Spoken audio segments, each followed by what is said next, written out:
Humor etnik telah menjadi bagian tak terpisahkan dalam komunikasi masyarakat multi-etnik di Indonesia. Namun signifikansinya sering diabaikan karena dianggap sebagai wacana non-serius. Padahal, sebagai bentuk wacana, humor etnik juga ekspresi kebahasaan yang memuat aneka nilai dan asumsi.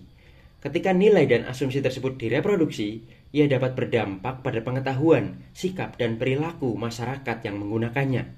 Atau lebih jauh lagi, pengetahuan yang direproduksi melalui humor etnik dapat menjadi dasar meregulasi perilaku dalam relasi antar etnik di Indonesia. Penelitian ini didesain menggunakan pendekatan analisis wacana kritis untuk mengkaji humor etnik sebagai bentuk praktik diskursif dan praktik sosial yang bersifat ideologis. Data yang digunakan adalah 346 humor etnik yang bersumber dari media cetak, elektronik, dan media sosial. Hasil penelitian menunjukkan bahwa humor etnik adalah ekspresi kebahasaan yang tidak terpisahkan dengan proses dan struktur sosial masyarakat penggunanya. Humor etnik tidak hanya merepresentasikan, tetapi juga mereproduksi realitas sosial dengan memproduksi pengetahuan, nilai, dan prasangka etnik yang dapat berdampak terhadap perilaku individu dan masyarakat. Ideologi dalam humor etnik dapat diungkap dengan mencermati penggunaan kata, kalimat, dan struktur wacana yang dipakai.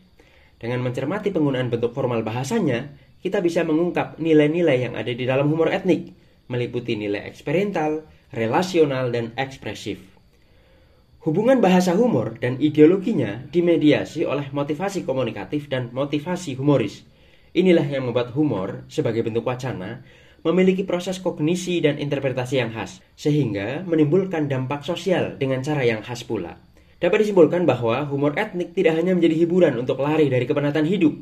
Humor etnik di Indonesia adalah ekspresi kreatif yang dipakai untuk melanggengkan pengetahuan etnik, sarana melakukan dominasi, menegosiasikan identitas, meregulasi relasi antar etnik, sekaligus melakukan perlawanan. Temuan ini sejalan dengan temuan peneliti psikologi sosial, baik yang dilakukan oleh Thomas Ford maupun Raul Perez, yang sebelumnya telah menunjukkan adanya dampak penggunaan humor etnik terhadap menguatnya pengetahuan, sikap, dan perilaku yang rasis.